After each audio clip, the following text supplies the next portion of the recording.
রাধে রাধে আমার প্রিয় পরিবার, প্রিয় দর্শক। আশা করি আপনারা সবাই ভালো আছেন।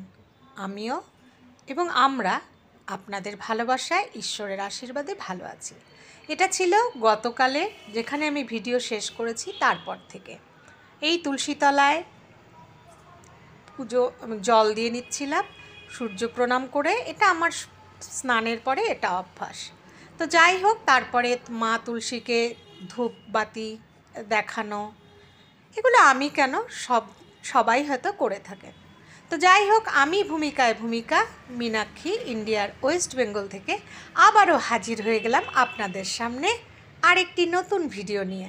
আশা করি আপনাদের কিন্তু দেখতে ভালো লাগবে। আপনারা দেশে বিদেশে যেখানে আছেন না কেন, সবাই সুস্থ থাকবেন, ভালো থাকবেন, এই কামনা করে ভিডিওটা কিন্তু শুরু করলাম। এটা কিন্তু তারপরে আমি ঠাকুর ঘরে চলে আসলাম। এটা কিন্তু গতকালের ভিডিও চলছে, যেখানে আমি শেষ করেছিলাম ঠিক তারপরে। তো এই যে ওং নমঃ শিবায়, ওং নমঃ শিবায়, ওং নমঃ শিবায়। শিব ঠাকুরকে সুন্দর করে স্নান করিয়ে নিলাম। স্নান করিয়ে নিয়ে সুন্দর করে মুছে দিয়ে তারপরে আমি তাকে তার জায়গায় বসিয়ে দিলাম। একটা না কালকে একটা মানে খুব সুন্দর একজন বলছিলেন, তো সেখানে শুনছিলাম এই যে রাধে রাধে রাধে রাধে কথাটা আমরা কেন বলি। এইটা আর সব জায়গাতেই হয়তো জয় শ্রীকৃষ্ণটা বলে, যেমন মথুরা, দ্বারিকা, এইসব জায়গায়, যদি আমি ভুল না বলে থাকি।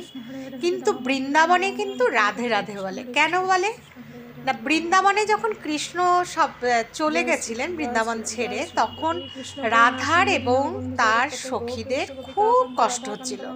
তারা কৃষ্ণের বাঁশি শুনলে, কৃষ্ণের নাম শুনলেই এমনি তো কান্নাকাটি করতেন, আর কৃষ্ণের নাম শুনলেই বেহুশ হয়ে যেতেন। তখন রাধার বাবা কি করেছিলেন, রাধার বাবা একদম মানে বর্ডারে, মানে বৃন্দাবনের বর্ডারে প্রহরী খাড়া করলেন, মানে পাহারাদার খাড়া করলেন। হ্যাঁ, যদি আমি ভুল বলে থাকি মাফ করবেন, আমার কালকে শুনতে খুব ভালো লেগেছে, তাই সেটা শেয়ার করলাম। তো পাহারাদার ওখানে দাঁড় করালেন আর বললেন, কেউ যদি বৃন্দাবনে ঢোকে কিন্তু কৃষ্ণের নাম যেন মুখে উচ্চারণ না করে, তাহলে কিন্তু রাধার এবং তার সখীদের সবারই কিন্তু মানে তিনি তার মেয়ের কথা চিন্তা করলেন, তাহলে তাদের মানসিক একটা অত্যাচার হয় বা তারা সেটা শুনতে পারেন না, বেহুশ হয়ে যান। তাই তখন থেকে রাধা রানীর নাম শুরু হলো। বৃন্দাবনে ঢুকতে গেলে রাধে রাধে বলা শুরু হলো, এবং সেটাই একটা ট্রেন্ডিং হয়ে গেল যে রাধে রাধে বা জয় রাধে বা রাধারানী। তো এই কথাটা আমার কালকে শুনতে ভীষণ ভালো লেগেছে, যে আমারও বৃন্দাবনে যাবার ভীষণ ইচ্ছে। তো আমিও সবসময় রাধে রাধে বলে শুরু করি। জানি না বৃন্দাবন অবধি আমি পৌঁছতে পারবো কিনা। মথুরা আমার ঘোরা হয়ে গেছে, হ্যাঁ, কিন্তু আমি বৃন্দাবন যেতে পারিনি। তো যাই হোক, কালকে সন্ধেবেলা এই যে মা চা করছিলেন, তো আমিও একটু চা আর মুড়ি খেয়ে নিলাম।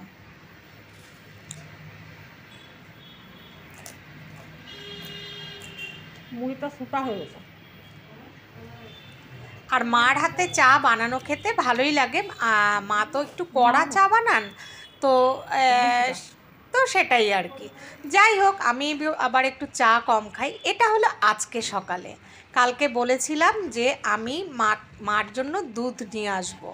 হ্যাঁ, তো আমি কালকে আর বেরোতে পারিনি। আজকে সকালবেলা ঘুম থেকে উঠে আমি প্রথমে বেরিয়ে গেলাম। যা যা জিনিস আনবো ভেবেছিলাম সেগুলো, তার মধ্যে অর্ধেক জিনিস আনতে মনেই নেই। তা বেশ সুন্দর ডগিরা রোদ্রে মানে রাস্তায় শুয়ে শুয়ে গরম নিচ্ছে। হ্যাঁ, আজকে যে খুব রোদের তেজ আছে তা নয়। তো তো চলছিলাম আমি আমার গন্তব্যস্থলে, মানে দোকানে জিনিসপত্র আনতে।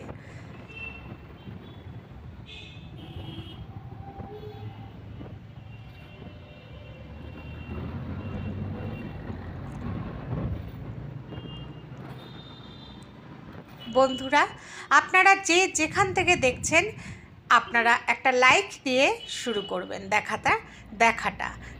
আর আপনাদের যারা কমেন্টস করছেন আমি ভীষণ উৎসাহ পাচ্ছি, আপনাদের কমেন্টস পড়ে আমি উত্তর দিচ্ছি। আর যারা সাবস্ক্রাইব করেননি তারা আমাকে একটু সাবস্ক্রাইব করবেন, সাপোর্ট করবেন, পারলে একটু শেয়ার করবেন। আর যারা লাইক সাবস্ক্রাইব করেছেন, কমেন্টস করছেন, প্রতিদিন আমার ভিডিও দেখছেন, তাদের কাছে আমি মানে ভীষণভাবে কৃতজ্ঞ। প্লিজ স্কিপ না করে ভিডিওটা দেখবেন, তবেই নকুলদানা আছে, আমার উপকার হবে। উপকারটা কিসের সেটা তো আমি আপনাদেরকে অনেক আগেই বলে রেখেছি। তো আমার জিনিসপত্র নিতে আমি চলে এসেছি। 28 টাকা দুধ, তো আমাকে তখন বলছে এখান থেকে যে দুধ নিচ্ছি, বৌদি তুমি কি ব্লগ করো? কারণ ক্যামেরা হাতে কয়েকদিনই আমাকে দেখেছে। তা আমি বললাম যে হ্যাঁ আমি ব্লগ করি। তো যাই হোক, বড় দেখে দিবি। ও কিসের কার ব্লগ দেখে, পপির ব্লগ দেখে, পপি কিচেনে এইসব বলছিল। তো যাই হোক, আমি এইদিকে একটা ডিম, পাউরুটি, তারপরে মুসুর ডাল, বাটার, দুধ এগুলো নিয়ে চলে আসলাম। আর তার সাথে নিয়ে আসলাম একটুখানি নকুলদানা আর এই যে ঠাকুরের জন্য ফুল। এদিকে মাকে খেতে দিয়ে দেব। আর বেশি খুব একটা বেলা কিন্তু হয়নি, কারণ এই কদিন আমি দুধ দিতে পারিনি, তো আমার খুব খারাপ লাগছিল। 3-4 দিন হয়ে গেল আমি দুধ দিইনি। তো আজকে এই যে দুধ গরম করে পাউরুটি ভালো করে সেকে আমি মাকে দিয়ে দিচ্ছি। অফ ক্যামেরায় অনেক কিছু করি, আবার অনেক কিছু ভিডিও করি, কিন্তু সেগুলো আমাকে বড় হয়ে যায় দেখে ভিডিও কেটে দিতে হয়। ঠিক আছে, তো পাউরুটি দিয়ে এই যে চিনিটা আনতে ভুলে গেছি, চিনিটা একদম শেষের পথে। যাই হোক, আবার বিকেলে বেরোলে পরে নিয়ে আসতে হবে। এদিকে মার তো হাঁটতে অসুবিধেই হয়, ক্র্যাচ নিয়ে অনেকটা টাইম লাগে। তো মাকে বললাম চলে এসো খেতে, তারপরে তুমি মানে স্নান করো। তো মাকে এই যে আমি গরম গরম দুধ পাউরুটি খেতে দিয়ে দিলাম। আর দুধ পাউরুটি চিনি দিয়ে মা খেতে ভালোবাসেন।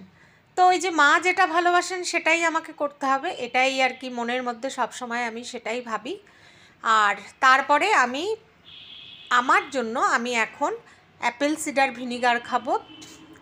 তারপরে সেই গরম জল বসিয়ে দিয়েছি। আর এদিকে কাচের গ্লাসে একটা গোটা লেবু আমি চিপে নিচ্ছি। আসলে কেউ ক্যামেরা ধরে দিলে খুব উপকার হয়, কিন্তু ক্যামেরা ধরে না দিলে সত্যি খুবই অসুবিধা হয়। একটা গোটা লেবু আমি এখানে কাচের গ্লাসে চিপে নিচ্ছি। আর যখনই আমরা অ্যাপেল সিডার ভিনিগার খাবো, তখন কিন্তু সেটা ঈষদুষ্ণ গরম জলে, কিন্তু মেটালের কোনো গ্লাসে না, সেটা কিন্তু আমরা অবশ্যই কাচের গ্লাসে খাবো। তো আমি এদিকে 1 চামচ Apple cedar vinegar with mother, খালি অ্যাপেল সিডার ভিনিগারটা খেলে আমি যেই কারণে খাই তাতে কিন্তু কাজ হয় না। উইথ মাদারটা অনলাইনে অনায়াসেই পাওয়া যায়। শুধু অ্যাপেল সিডার ভিনিগার বাজারে পাওয়া যায়, কিন্তু উইথ মাদার এটা পাওয়া যায় না। তো এর উপকারিতা অনেক। এর সাথে আমি একটুখানি পিঙ্ক সল্ট মিশিয়ে দিই। এটা একটা পুরো এনার্জি ড্রিঙ্ক। সারাদিনের জন্য কাজের শুরুতেই যদি আমি এটা খেয়ে নিই, আমার একটা এনার্জি ড্রিঙ্ক হয়, পটি পরিষ্কার হয়, আরও অনেক গুণ আছে অ্যাপেল সিডার ভিনিগার এইভাবে খেলে পরে। আমার একটা গোটা লেবুও খাওয়া হয়ে যায়। এদিকে আকাশটা দেখুন, আকাশটা কি সুন্দর লাগছে। মানে দেখুন আকাশটা, মানে আমার এত ভালো লাগছে যে সেটা আপনাদের সাথে শেয়ার করলাম। মানে আজকে বললাম না সূর্যের একটু তেজ কম, মানে আমার যদি খুব ভালো ক্যামেরা হতো তাহলে হয়তো খুব সুন্দর ছবি আমি আপনাদের সামনে দেখাতে পারতাম। তো যাই হোক, এই যে রৌদ্রের তেজ কম, আজকে একটু ঠান্ডা ঠান্ডা, হালকা হালকা, খুবই হালকা একটু ঠান্ডা লাগছে। হ্যাঁ, তো খুব বেশি না। কাজ করতে করতে খুব গরম লাগে, তখন আমার আর চাদর টাদর পরে থাকা হয় না। এদিকে অনেক কাজ হয়ে গেছে, অনেক কাজ। তো আমি এই যে ঘরটাও ঝাড়ু দিয়ে নিচ্ছি।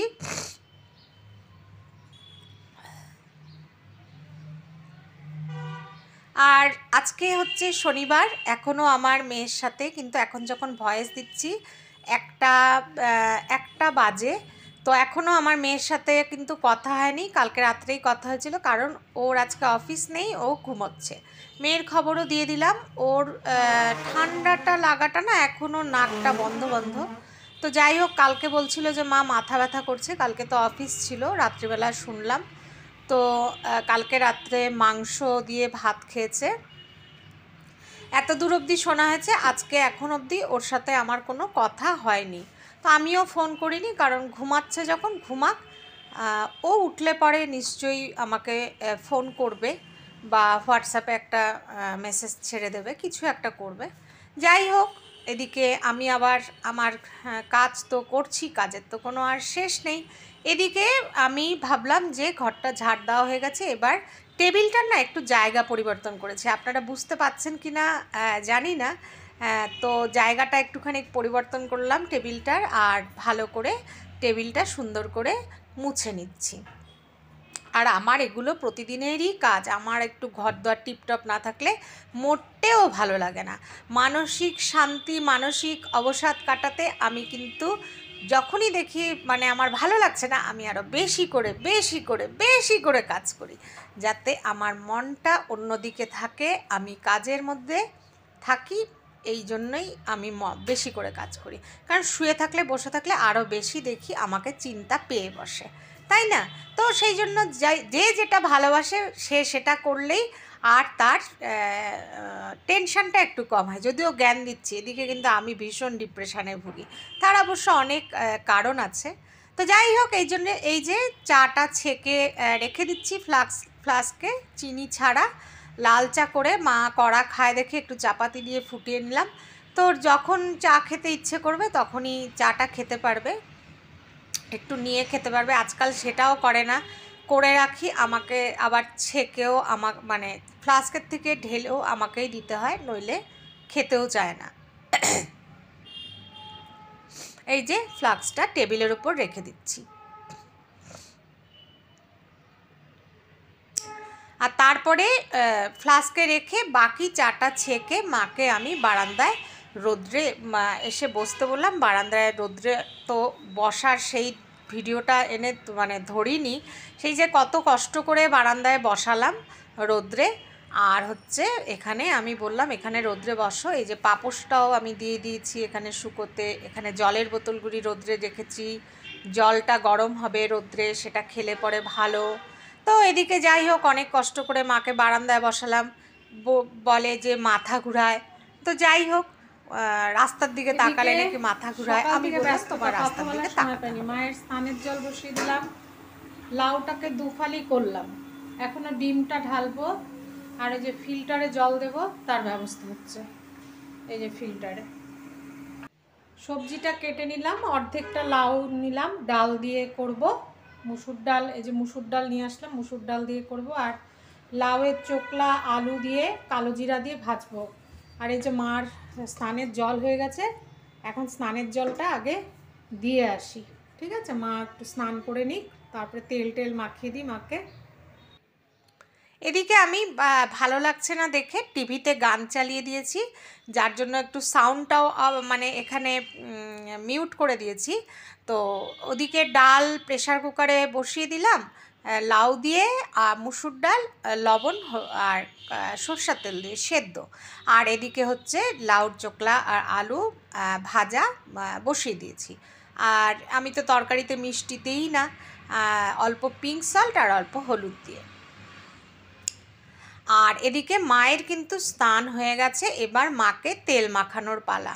হাত দুটোতে যাও বা নিজে মাখতে পারেন, পাটায় পারেন না, তাই পায়ের মধ্যে আমাকে পাটা ভালো করে আমাকে প্রতিদিনই মালিশ করে দিতে হয়।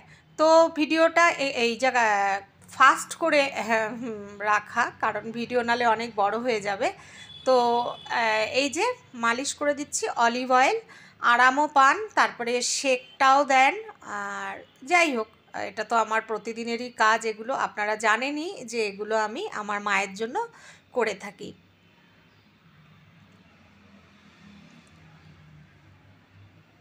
কারণ নইলে না ভীষণ মোটা মোটা পায়ের থেকে খুশকি বেরিয়ে সারা বিছানাটা একদম ভরে থাকে। এই যে কালকেও গতকালও বলেছি যে কবে শ্যাম্পু করাতে পারবো জানি না, ঠান্ডা লেগে যাবে ভয়ে, ঘরে কেউ নেই। এই যে কি করব শ্যাম্পু করানো, মানে এটা একটা ভীষণই চাপের। এদিকে অনেক বাসন হয়েছিল, আমি শেষ মুহূর্তে এসে ক্যামেরাটা অন করেছি, বাসনগুলো মাজছিলাম। কারণ রান্নার কড়াইয়ের থেকে বের করে শুরু করে অনেক বাসন হয়েছিল। আর প্রত্যেক বেলাই অনেক অনেক বাসন মাজতে লাগে, সব কিছু তো আর শেয়ার করা যায় না। তো যতদূর শেয়ার করতে পারি ততদূর শেয়ার করি, আবার ওদিকে মাথায় চিন্তা ভিডিও বড় হয়ে যাবে। তো এই যে বাসনগুলো সুন্দর করে ধুয়ে নিলাম। তারপরে এই যে ঘর মোছা, দেখুন আমি তখন হাতাকাটা নাইটি পরেই ফ্যান ফুল স্পিডে দিয়ে, আমার প্রচুর গরম লাগছে।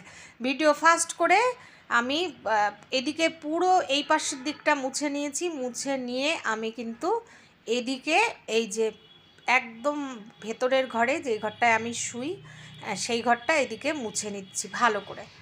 আর এই যে ঘর মোছার শেষ পর্যায়ে চলে এসেছি।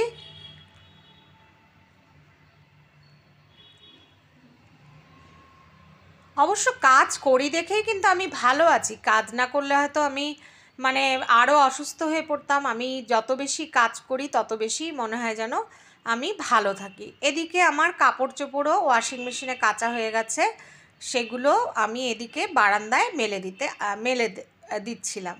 বন্ধুরা, আমি আপনাদের ভিডিও কিন্তু অবশ্যই দেখি, আর আপনারাও আমার ভিডিওটা দেখবেন, লাইক করবেন, সাবস্ক্রাইব করবেন। আপনাদের সাথে থাকতে পেরে আমারও খুব আনন্দ হচ্ছে, ভালো লাগছে। আমি কালকের কমেন্টসের মধ্যে আমি বুঝতে পারছি না, তবে বুঝতে পারছি আমার মামাতো বোনেরাই হবে। কোন বোন, টুম্পা না মিষ্টু, আমি ওখানে লিখেছিলাম।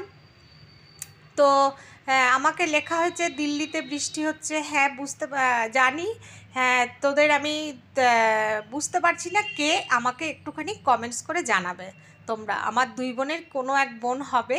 তো যাই হোক, ভালো লাগছে আমার ভিডিও তোরা দেখছিস, তো আমার ভালো লাগছে। আমার আত্মীয় স্বজনরা যখন ভিডিও দেখছে তখন আমার সেটা খুবই ভালো লাগছে। তো বন্ধুরা, এই যে এইভাবেই সারা দিনের রুটিন এইভাবেই আমি করি, এইভাবেই কাজের মধ্যে ব্যস্ত থাকি। আসলে কি বলুন তো, রাত্রিবেলায় না ঘরে তো আর এত হাই পাওয়ারের লাইট নেই যে আমি রাত্রিবেলার কাজগুলো, যার জন্য আমি সবসময় দেখাতে পারি না, কারণ না একটু অন্ধকার অন্ধকার আসে, যার জন্য আমি দিনের বেলার কাজটাই শেয়ার করার চেষ্টা করি। আর রাত্রে কী বা এমন কাজ থাকে দুইজন মানুষের, মা আর মেয়ের, তাও তো তাড়াতাড়ি আমরা খাওয়া দাওয়া করে নিই, 7:30টার মধ্যে যেহেতু রাত্রের খাওয়াটা খেয়ে নিই, তো আর দেখানোর মতো কিছু থাকে না। আর ওই যে অন্ধকার অন্ধকার আসে, যার জন্য আমি দেখাতেও পারি না, রাত্রের ভিডিওগুলো খুব একটা দেখানো হয় না। এইদিকে বেশ কিছু মানে দুই তিন দিনের নাইটি জমা হয়ে গেছিলো, ওই তো একসাথে ওয়াশিং মেশিনে দিয়ে দিলাম। অন্য কিছু ছিল না, নাইটিই ছিল, সেগুলো একসাথে দিয়ে দিলাম। তারপরে স্নান টান সেরে আমি এটা আজকের পুজোতে চলে গেছি। হে কৃষ্ণ করুণা সিন্ধু দীনবন্ধু জগৎপতে গোপেশ গোপিকাকান্ত রাধাকান্ত নমস্তুতে। আজ শনিবার, ফুল নিয়ে এসেছিলাম, সবাইকে ফুল দিয়ে সুন্দর করে পুজো দিয়ে নিলাম। আজকে তো বজরংবলীর পুজো, আমি একটুখানি, আর আমি প্রতিদিনই তুলসী পাতা দেই। আর এই যে, তাহলে সবাই ভালো থাকবেন, আবারও আসবো নতুন একটা পর্ব নিয়ে। আর এই যে একবার সব লাস্টে সবটা দেখিয়ে নিই, এদিকে আমার চিয়া সিডস ভিজিয়ে রেখেছি, এদিকে হচ্ছে ডাল দিয়ে লাউ করেছি, এদিকে হচ্ছে চোকলা ভাজা করেছি, সেগুলোও দেখিয়ে দিলাম। আর হচ্ছে প্রেসার কুকারে ভাত। আর এই যে মাকে দেখিয়ে দিচ্ছি, মা আমার সাথে সাথেই আছে।